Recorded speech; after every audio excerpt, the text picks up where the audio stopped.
যে যারা একটা দুটো এদিক সেদিকে বসে আছেন একটু এক জায়গাতে হন।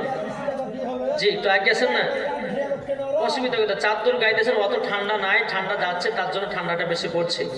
এ তো ফাল্গুন মাসের বাবা আজকে 2 তারিখ এলো, আমার কমিটি ভাইরা আমাকে দাওয়াত দিয়েছিল বাবা 14 তারিখে, আমাকে 15 তারিখে উঠাইলো, কি গো ঠিক না?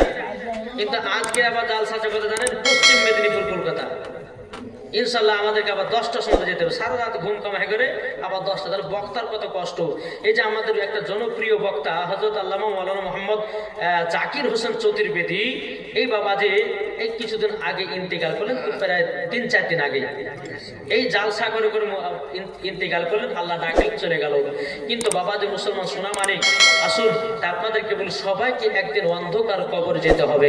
একবার জোরে বলুন তো সুবহানাল্লাহ, সুবহানাল্লাহ। এখন দেখে আরে খাজা বাবা আল্লাহর ওলি, আরে খাজা বাবা আল্লাহর ওলি, গেলে দেখতে পাই খাজা মরা নাই রে। জোরে বলেন খাজা মরা নাই রে।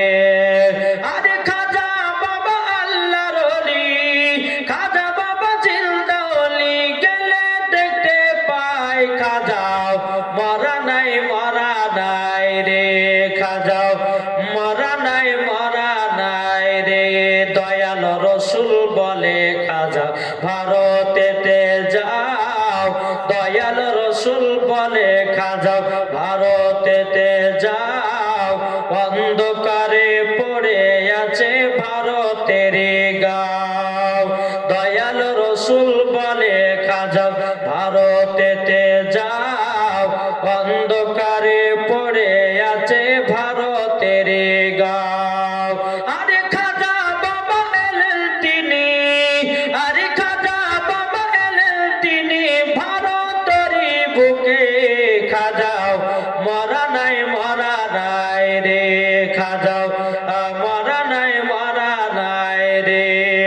খাজা বাবা জিন্দা ওলি, খাজা বাবা জিন্দা ওলি, গেলে দেখতে পাই খাজাও মরা নাই রে।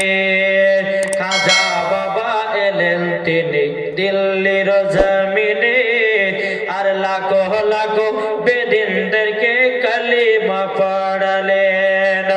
আর খাজা বাবা এলেন তিনি দিল্লির জমিনে, আর লাখো লাখো বেদিনদেরকে কালিমা পড়ালেন।